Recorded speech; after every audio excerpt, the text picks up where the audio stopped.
नमस्कार दोस्तों, मैं राजकुमार मौर्य प्रखर इंडिया यूट्यूब मंच पे आपका स्वागत है। यूपी की 9 विधानसभा सीटों पर उपचुनाव संपन्न हो गया। उपचुनाव कैसे संपन्न हुआ आप सब लोग भली भांति तरीके से जानते हैं। तमाम वीडियो सोशल मीडिया पर तैर रहे हैं। जो आज तक उत्तर प्रदेश में नहीं हुआ वह आपने देखा। योगी के राम राज्य में लोगों को वोट डालने से रोका गया। समाजवादी पार्टी ने गंभीर आरोप लगाए हैं। तमाम वीडियो आपने देखे होंगे। सबूत के तौर पर भी 7 अधिकारी सस्पेंड हुए, ये भी आपने देखा। वे अधिकारी जो उपचुनाव में वोट डालने से लोगों को रोक रहे थे या आईडी चेक कर रहे थे, जिनको अधिकार ही नहीं है कि आप आईडी को चेक करें।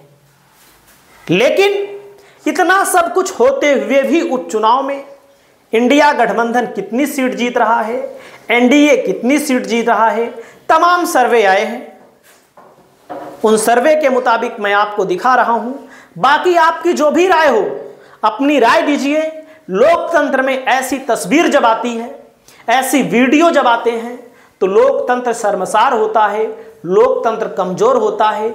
एक लोकतंत्र के माध्यम से उपचुनाव नहीं हुआ है, लाठी तंत्र के माध्यम से उपचुनाव हुआ है। सत्ता का दुरुपयोग करते हुए उपचुनाव कराया गया है। और इस उपचुनाव से बीजेपी को कोई दिक्कत नहीं थी। अगर हार भी जाती तब भी कोई दिक्कत नहीं थी, जीत भी जाएगी तब भी कोई दिक्कत नहीं है। लेकिन जनता में बहुत बड़ा मैसेज गया है कि कैसे उपचुनाव कराया गया, कैसे लोगों को रोका गया। इसका कहीं ना कहीं लोग बहुत तेजी के साथ विरोध भी कर रहे हैं और इसका कहीं ना कहीं आने वाले चुनाव में लोग बदला भी लेंगे। इस बात को याद रखिएगा, क्योंकि लोकसभा के चुनाव में जिस प्रकार से समाजवादी पार्टी ने वापसी की है, वो वापसी अभी जारी ही रहेगी। उपचुनाव में गिनती होगी, गिनती के समय भी बेईमानी होगी, ऐसी आशंका है समाजवादी पार्टी की। और बहुजन समाज पार्टी तो सरेंडर कर चुकी है, चुनाव ही नहीं लड़ रही है। एक हिसाब से मान लीजिए प्रत्याशियों को मैदान में उतार दिया जाता है। बड़े बड़े नेता प्रचार करने नहीं आते। प्रचार करने के अलावा जब इस तरह की घटनाएं हो रही हैं तो लोग ट्वीट भी करना, लोग कम से कम प्रेस कॉन्फ्रेंस करना उचित नहीं समझते। तो इस तरह से पार्टी का बंटाधार होना तय है। फलोदी सट्टा बाजार 5 सीटों में 4 सीट समाजवादी पार्टी को दे रहा है। 9 सीटों में 5 सीट बीजेपी को, 4 सीट समाजवादी पार्टी को। फलोदी सट्टा बाजार राजस्थान से निकलकर आता है, क्योंकि ऐसा कहा जाता है कि वहां पर लोग सट्टा लगाते हैं, जुआ लगाते हैं। जिसमें 4 में मझुआ में 1 सीट मझुआ सपा को मिलती हुई बताई गई है। करहल जो समाजवादी पार्टी का गढ़ है, कटहरी बीजेपी को बताया गया है, गाजियाबाद बीजेपी को बताया गया है, खैर फूलपुर बीजेपी को बताया गया है, मीरापुर बीजेपी को बताया गया है। सपा के पक्ष में करहल, कुंदरकी, सीसामऊ और मझुमा को दिया जा रहा है। बाकी तो आप देख सकते हैं, ये आंकड़ा है इनका। बाकी मैट्रिक्स का सर्वे कहता है कि समाजवादी पार्टी को केवल 2 सीट मिलेगी, सीसामऊ और करहल। मैट्रिक्स का सर्वे कहता है बीजेपी को 7 मिलेंगी। हालांकि मैट्रिक्स के इस सर्वे का नाम आप पहली बार सुन रहे होंगे। इसके पहले इसका कोई सर्वे या एग्जिट पोल नहीं आया है, या आया भी होगा तो लोग इसको पॉपुलर नहीं मानते, क्योंकि ऐसे ही दे दिया गया है। सत्ताधारी पार्टी को बड़ा बता दिया गया है, विपक्षी को घटोत्तरी कर दी गई है।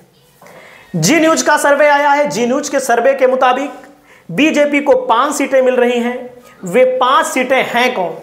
वे 5 सीटें वही हैं जो फलोदी सट्टा बाजार बता रहा है, जिसमें गाजियाबाद है, गाजियाबाद सीट है, खैर सीट है, गाजियाबाद है, खैर है, फूलपुर है और कुंदरकी है, कुंदरकी नहीं है, मीरापुर है। मीरापुर के अलावा कटहरी सीट है। समाजवादी पार्टी को 4 सीटें मझुआ, करहल, कुंदरकी सीटें दी जा रही हैं और सीसामऊ। टाइम्स नाउ का सर्वे आया है, समाजवादी पार्टी को 3 सीट। अगर इतनी गुंडागर्दी में भी समाजवादी पार्टी 3 सीट जीतती है, तो ये भी समाजवादी पार्टी के लिए बहुत ही बड़ी बात होगी, कोई छोटी बात नहीं होगी, बहुत बड़ी बात मानी जाएगी। और बीजेपी को 6 सीटें दी जा रही हैं। बाकी आपकी जो राय हो, आप यहाँ पर सीसामऊ, कुंदरकी और करहल को दिया जा रहा है, अन्य किसी को नहीं दिया जा रहा है। वहीं पर दैनिक भास्कर के सर्वे में समाजवादी पार्टी को बीजेपी को 7, सपा को 2 सीटें दी जा रही हैं। सपा को सीसामऊ और करहल दी जा रही है। और मैं आपको बताना चाहता हूं, जैसे मैं अपनी राय देता हूं, हमारी जो राय है सबसे हटके है। हमारी राय है सपा मझुआ में मजबूत है। भाजपा को एग्जिट पोल इसलिए दे रहे हैं क्योंकि मझुआ को दरकिनार कर रहे हैं, सपा कभी जीती नहीं इसीलिए नहीं दे रहे हैं।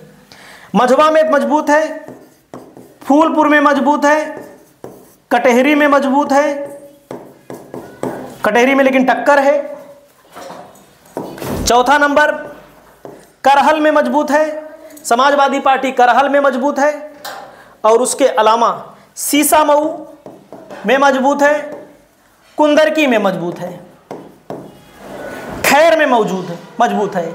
लेकिन तब भी हमारे आकलन में 6-7 सीटें तो आनी तय हैं लगभग। बीजेपी जैसे गाजियाबाद जीत सकती है, बीजेपी जैसे भाई गाजियाबाद जीत सकती है बीजेपी गाजियाबाद के अलावा खैर जीत सकती है, लेकिन खैर में भी टक्कर से गुजरना पड़ेगा। खैर में एक तरफा मुकाबला नहीं है, मैं आपको दिखा देता हूं अपने सर्वे के मुताबिक। बाकी आपकी जो राय हो भाई, आपकी राय सर्वोपरि है। आपकी राय में हमारे में करहल सपा, कुंदरकी सपा, सीसामऊ सपा, फूलपुर सपा, मझुआ की सीट सपा और खैर टक्कर में है, कटहरी टक्कर में है, कटहरी में टक्कर है, सपा भी जीत सकती है। भाजपा के भी चांस यहाँ पर बढ़ रहे हैं। खैर में समाजवादी पार्टी भी जीत सकती है, भाजपा भी जीत सकती है।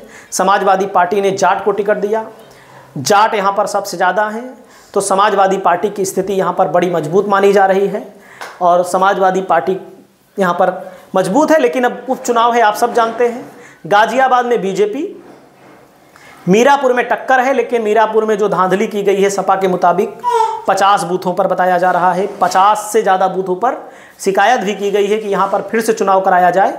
तो फिर से तो चुनाव नहीं हो सकता, लेकिन सपा टक्कर दे रही है। लेकिन हमको लगता है सपा जीत नहीं पाएगी, जो हम कह रहे हैं। बाकी गाजियाबाद में कम मतदान हुआ, इससे साफ साफ फर्क पड़ता है। कम मतदान का मतलब बीजेपी की जो सीटें हैं वहाँ पर कम मतदान ही हुआ है। मझुआ में ही सही हुआ है, लेकिन मझुआ में बीजेपी की विपरीत परिस्थितियाँ हैं। खैर में मतदान हुआ है, यहाँ पर भी कम हुआ है, यहाँ पर भी बीजेपी के लिए विपरीत परिस्थिति दिखाई दे रही है।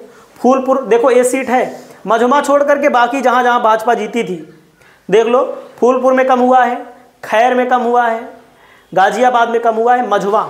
लेकिन मझुआ अब की बार बीजेपी के लिए खतरा साबित हो सकती है। आपकी जो राय है आप अपनी राय को बताइए।